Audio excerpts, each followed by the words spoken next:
Eu sou Breno Altman, diretor editorial do site Opera Mundi. Eu queria convidar vocês a assistirem os vídeos do Opera Mundi no nosso canal do YouTube.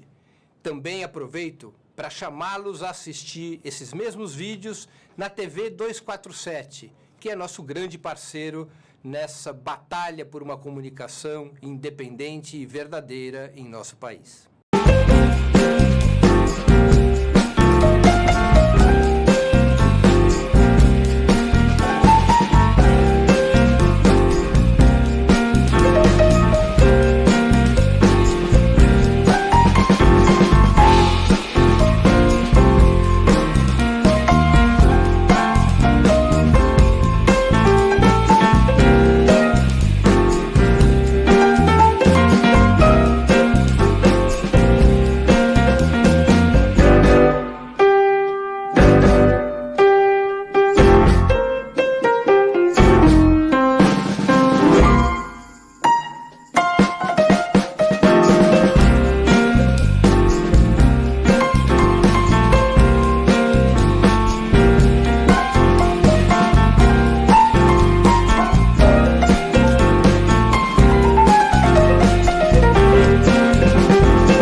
Começa agora o programa 20 Minutos com Breno Altman.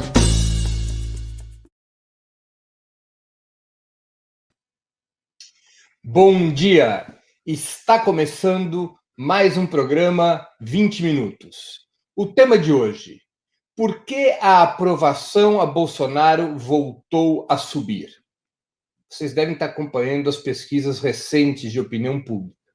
Bolsonaro não apenas estacionou na sangria de apoio, como começou a ter uma leve recuperação. Isso é um tema polêmico, um tema de debate.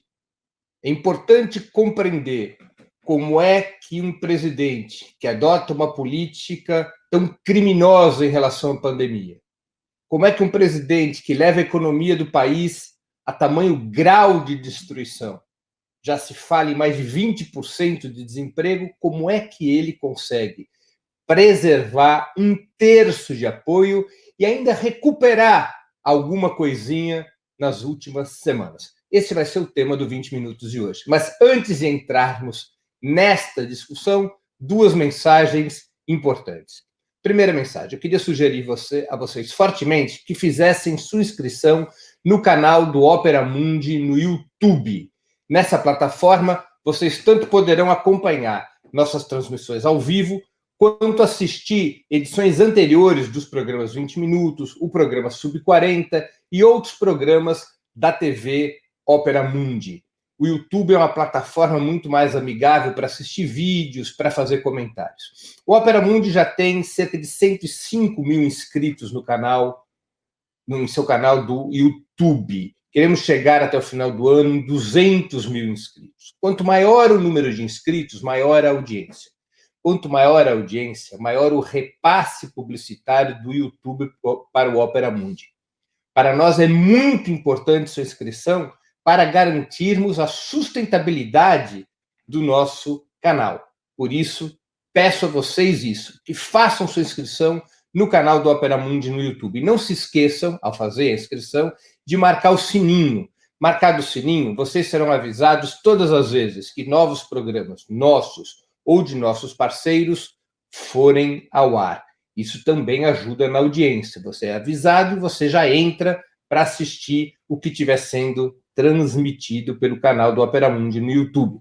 Segunda mensagem: eu queria pedir a vocês encarecidamente que fizessem uma assinatura solidária de Opera Mundi. A assinatura solidária é um pequeno valor mensal que nossos leitores e espectadores pagam para que nós tenhamos os recursos necessários à sustentação e ao desenvolvimento de um jornalismo independente de qualidade. Para que nós tenhamos os recursos necessários à batalha cotidiana de ideias e informações contra a imprensa de direita, cada vez mais manipuladora e mentirosa.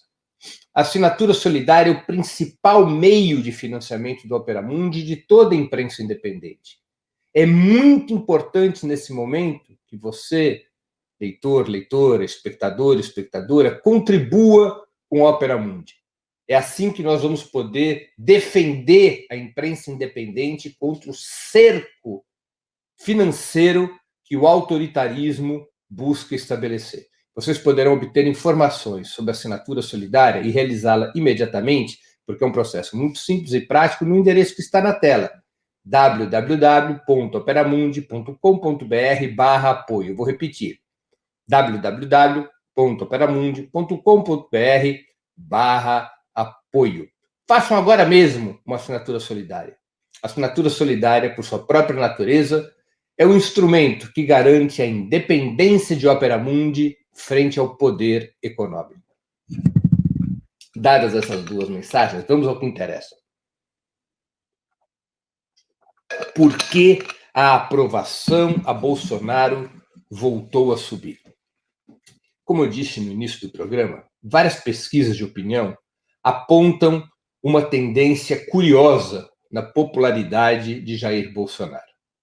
Depois de uma queda sensível e permanente nos primeiros meses do ano, especialmente depois do início da pandemia, Bolsonaro estacionou nos 30% e começou a ter uma leve recuperação. Mais ainda, quando é perguntado ao entrevistado ou à entrevistada se aprova ou desaprova seu governo, há uma divisão rigorosamente pela metade no país.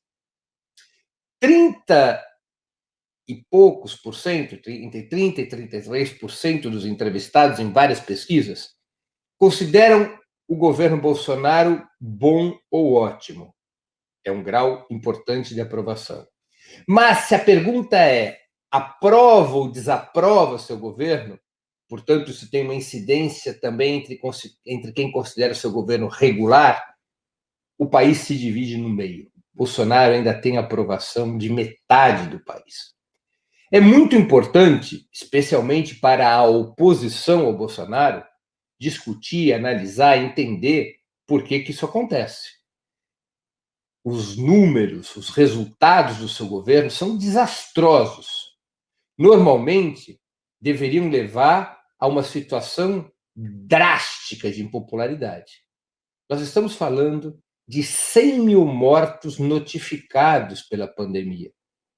Grande parte dessa tragédia se deve à leniência, à política verdadeiramente criminosa de Bolsonaro em relação ao novo coronavírus. O Brasil é dos países no mundo que pior enfrenta a pandemia. Bolsonaro é considerado por muitos analistas internacionais o pior presidente na condução da pandemia. Os números brasileiros de casos e mortes são superados apenas pelos Estados Unidos e há razoáveis possibilidades de que o Brasil, embora tenha uma população bastante menor que a dos Estados Unidos, que o Brasil venha superar os Estados Unidos até o final do ano, ao menos em número de mortes. E lembremos sempre que tanto os casos quanto as mortes no Brasil estão subnotificados. Provavelmente estamos falando já de mais de 10, 15 milhões de casos e possivelmente mais de 150 mil mortes se as notificações fossem mais adequadas e se a testagem fosse mais massiva. Bolsonaro, não contente em sua atitude criminosa frente ao coronavírus, ele incentiva os piores comportamentos sociais possíveis. Bolsonaro incentiva a quebra do distanciamento social. Bolsonaro faz propaganda de um remédio, a cloroquina, que está provada a sua ineficácia no tratamento da doença. Bolsonaro mete os pés pelas mãos, mas a sua popularidade está dentro de um padrão relativamente alto. Ainda mais, Bolsonaro, em função das medidas neoliberais que toma desde o início do seu governo, dando continuidade ao governo Temer, é claro, vai empurrando a economia para uma verdadeira catástrofe. Os números da economia brasileira apontam para uma taxa de desemprego, como me referi no início de 20 minutos, que ultrapassa os 20% se contabilizarmos as pessoas que já desistiram de procurar emprego. Se somarmos os desempregados que ainda estão em busca de um lugar de trabalho, com aqueles que, desalentados, já não procuram mais um emprego, nós estamos com um número próximo a 25 milhões de desempregados. É gigantesco, ainda mais porque é uma multidão que se concentra nas grandes cidades. Entre a juventude, a taxa de desemprego ultrapassa os 50%. É uma tragédia social talvez nunca vista no nosso país no pós-guerra, mas Bolsonaro consegue manter o apoio de 1/3 do eleitorado. Por que isso acontece? Há algumas explicações que têm circulado nos meios políticos, nos meios de comunicação, nos meios acadêmicos. Há um elemento importante. Bolsonaro conseguiu capitalizar para si algumas medidas emergenciais que lhe permitiram ter apoio entre os mais pobres. Particularmente, ele conseguiu capitalizar para si a renda emergencial de 600 a 1.200 reais que está sendo paga a uma parcela grande dos brasileiros. Bolsonaro queria apenas 200 reais de renda emergencial. Essa era a proposta de Paulo Guedes. O parlamento altera esse valor para 600 reais e 1.200 para as mulheres que são chefes de família. Altera para 500 reais no primeiro momento. Bolsonaro, demagogicamente, sobe para 600 no último momento. E nesta operação, ele conseguiu transparecer, conseguiu operar na opinião pública a percepção de que aquela renda emergencial era uma iniciativa do governo. E essa renda emergencial fez com que Bolsonaro subisse sua popularidade nas chamadas classes D e E, que é como são classificados os setores mais pobres da população pelos institutos de pesquisa. Assim, o que ocorreu? Bolsonaro perdeu o apoio entre os mais educados e de renda superior, por conta exatamente do seu comportamento na pandemia, mas trocou essa perda de apoio por uma ampliação de sua base entre os mais pobres, o que significa dizer que Bolsonaro, ao menos provisoriamente, revela alguma condição de disputar uma base social que tradicionalmente votava no Partido dos Trabalhadores. É provisório porque a renda emergencial tem data marcada para morrer, é provisório porque a situação de descalabro da economia é tão profunda que pode superar qualquer instrumento paliativo como a renda emergencial, mas o fato é que Bolsonaro conseguiu capturar o apoio de uma fração do eleitorado popular em substituição ao que ele perdeu no eleitorado de classe média. O eleitorado de classe média tem uma característica, então vamos aí para um segundo argumento. A classe média pode fazer a quarentena. Funcionários públicos podem fazer quarentena, professores podem fazer quarentena, profissionais liberais podem substituir o atendimento presencial pelo teleatendimento. Setores da classe média têm outros tipos de recursos financeiros que tornam possível ficar em casa. Esses setores que podem se proteger do novo coronavírus tendem a ver com muito mais inquietação, com muito mais indignação, a postura de Bolsonaro contra o isolamento social. E muitos dos seus eleitores de 2018, provenientes dessas camadas sociais, ou eleitores que não eram propriamente bolsonaristas, mas que nele votaram para derrotar o PT, olham para o comportamento de Bolsonaro, se irritam e se descolam de Bolsonaro, passando à oposição. É um comportamento natural nas camadas médias, que podem se proteger da pandemia e que consideram o isolamento social determinante nesse momento dramático da vida sanitária do país. Os pobres, os trabalhadores precários, essa gigantesca multidão de trabalhadores informais, essa turma está à própria sorte, porque o Brasil não tem uma estrutura de amparo a esses grupos mais vulneráveis, esses gigantescos grupos vulneráveis. Não foram adotadas medidas suficientemente amplas para protegê-los, nem em termos de valor, nem em termos de alcance.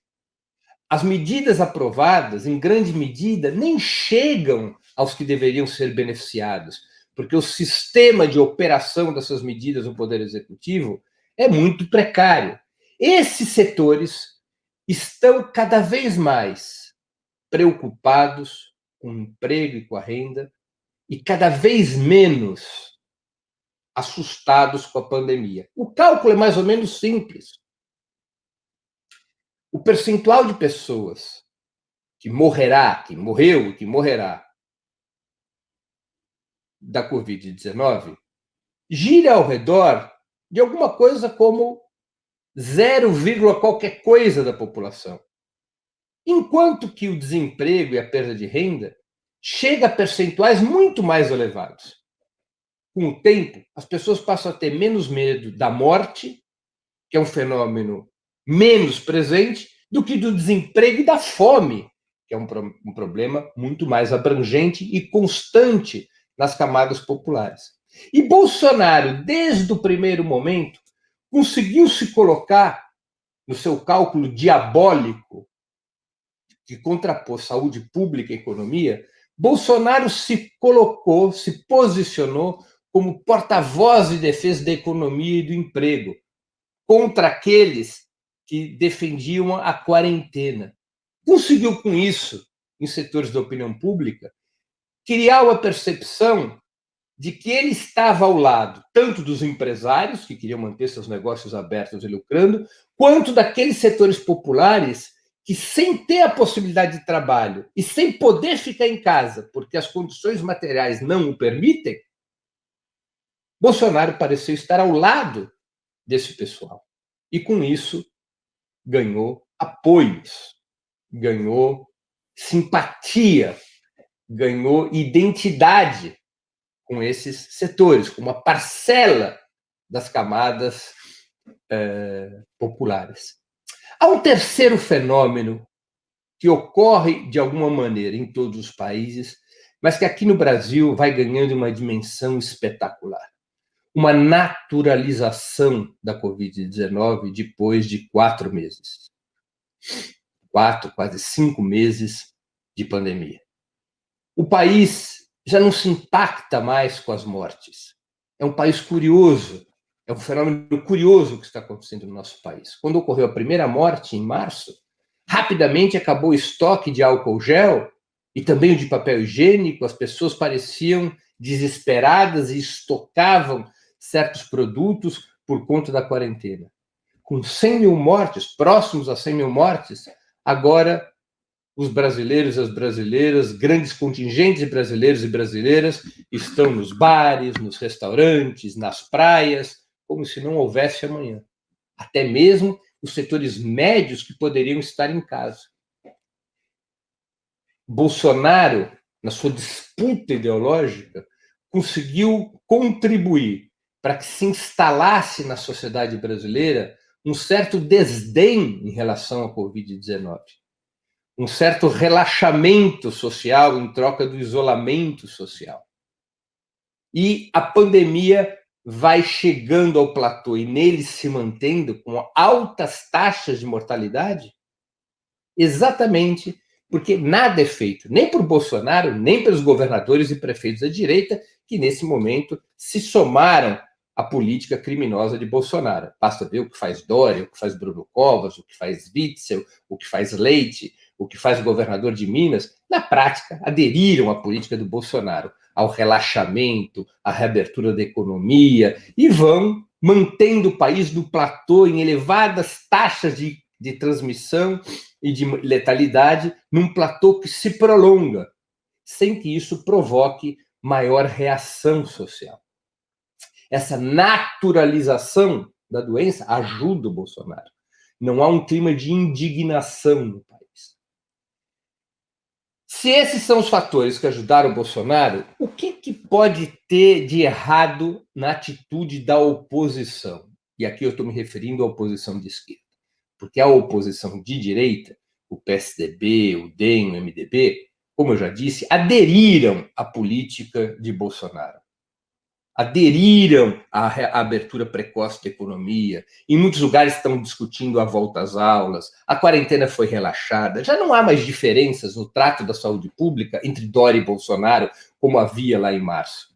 Não há qualquer diferença importante entre como se comportam os governadores do PSDB, seus prefeitos, e como se comporta Bolsonaro. Todos estão hoje no mesmo saco. Todos têm uma atitude de desdém com a doença, de representação dos interesses capitalistas contra os interesses da defesa da saúde do povo. Todos vão tocando a mesma música em relação ao novo coronavírus. A oposição de direita, frouxa que sempre foi, em termos de saúde pública, já aderiu ao bolsonarismo. Mas a oposição de esquerda precisa refletir um pouco sobre o que pode estar fazendo de errado para ajudar a que Bolsonaro se mantenha num patamar relativamente elevado de popularidade e esteja até mesmo se recuperando. A oposição de esquerda, corretamente, levanta uma perspectiva de combate ao Bolsonaro, exigindo a sua saída, exigindo a convocação de novas eleições presidenciais, exigindo, enfim, um governo que atue efetivamente contra a pandemia e que tenha um programa para reconstruir o país através da ruptura com o neoliberalismo. Essa é a perspectiva correta, me parece. Essa é a tática que impulsiona uma saída democrática para o país. A oposição de esquerda também tem agido de uma maneira molecularizada, de forma correta, na apresentação de propostas, na solidariedade social, mas talvez esteja faltando maior ímpeto, maior energia de mobilização para ampliar o protesto contra o que representa o bolsonarismo. A pandemia atrapalhou, porque a oposição de esquerda, diversos coletivos autônomos, como as torcidas de futebol, vinham domingo atrás domingo, recuperando as ruas, enfrentando o bolsonarismo, tiraram os fascistas das ruas. Depois que começaram aquelas mobilizações das torcidas de futebol, das forças sindicais, populares, dos partidos de esquerda, embora fossem ações de vanguarda, o fascismo recuou das ruas, o bolsonarismo recuou das ruas. Mas aquelas mobilizações dominicais também pararam do ponto de vista da esquerda. Cresceu a taxa de letalidade e, evidentemente, isso levou a uma posição de maior cautela por parte da resistência popular. A recuperação da mobilização popular ajuda a amplificar a denúncia contra o bolsonarismo. Tira o país dessa normalidade, dessa naturalidade. Talvez sejam necessárias mais ações exemplares, ações de propaganda, gestos simbólicos, maior presença nas redes. Hoje mesmo, 7 de agosto, é um dia de mobilização pelo Fora Bolsonaro que mobilizará digitalmente centenas de milhares de brasileiros e brasileiras. Esse tipo de mobilização, penso eu, que se for intensificado, ajuda a aprofundar a denúncia contra Bolsonaro e impedir suas manobras sórdidas para preservar apoio na opinião pública. Particularmente, penso, a oposição de esquerda tem que estar atenta com as camadas populares e atenta com certas regiões nas quais Bolsonaro está incidindo, como no Nordeste. É muito importante que os governadores e prefeitos vinculados à esquerda se diferenciem claramente de Bolsonaro, ao invés de paparicá-lo com gestos supostamente republicanos. É necessário enfrentar, denunciar, adotar políticas diferentes da do Bolsonaro, se contrapor às políticas de Bolsonaro, mostrar quem é Bolsonaro e como governa a esquerda em situação de pandemia. São medidas essenciais para garantir que o bolsonarismo fique nu perante a opinião pública e pare de crescer nas pesquisas. Não é possível condenar no Sudeste a volta às aulas praticada por Dória e Covas, que discutem concretamente o retorno às aulas em setembro, e planejar voltar às aulas em alguns estados que são governados pelo próprio Partido dos Trabalhadores. Essas incongruências também ajudam a Jair Bolsonaro. É um momento delicado, é um momento em que a oposição de esquerda tem que colocar a cabeça para pensar e ver o que deve ser feito para que Bolsonaro não consiga manter essa política de fraude na sua imagem, essa política que lhe permite estender pontes em relação às camadas populares, apresentando-se falsamente como pai da renda emergencial, até mesmo como pai da transposição do Rio São Francisco, para percebermos como ele tenta um diálogo com uma região vermelha, que é o Nordeste. É necessário também que a oposição de esquerda unifique o comportamento de seus governadores e prefeitos em uma política contraposta do bolsonarismo e àquela praticada pelos governadores e prefeitos da direita neoliberal. É importante que sejam tomadas medidas imediatas de polarização e contraposição ao bolsonarismo, sem margens para incoerências e contradições que debilitam o discurso oposicionista contra Bolsonaro. A oposição de esquerda deveria adotar as medidas mais fortes possíveis para ficar bastante claro que Bolsonaro é o partido da morte e que apenas a oposição de esquerda é o partido da vida. Termino assim a exposição de hoje do programa 20 Minutos. O tema foi: por que a aprovação de Bolsonaro voltou a subir? Queria agradecer a audiência e a todos os que nos acompanharam nessa sexta-feira, 7 de agosto de 2020. Nós voltaremos a nos ver na próxima segunda-feira, às 11 horas da manhã, com mais um programa 20 Minutos. Até lá e um abraço. Para assistir novamente esse programa e a outras edições dos programas 20 Minutos, se inscreva no canal do Ópera Mundi no YouTube. Curta e compartilhe nossos vídeos, deixe seus comentários. O jornalismo de Ópera Mundi é mantido com o seu apoio. Faça uma assinatura solidária em www.operamundi.com.br. Com um pequeno valor mensal, você nos ajuda no desenvolvimento de um jornalismo independente e de qualidade. Obrigado pela audiência e até a próxima.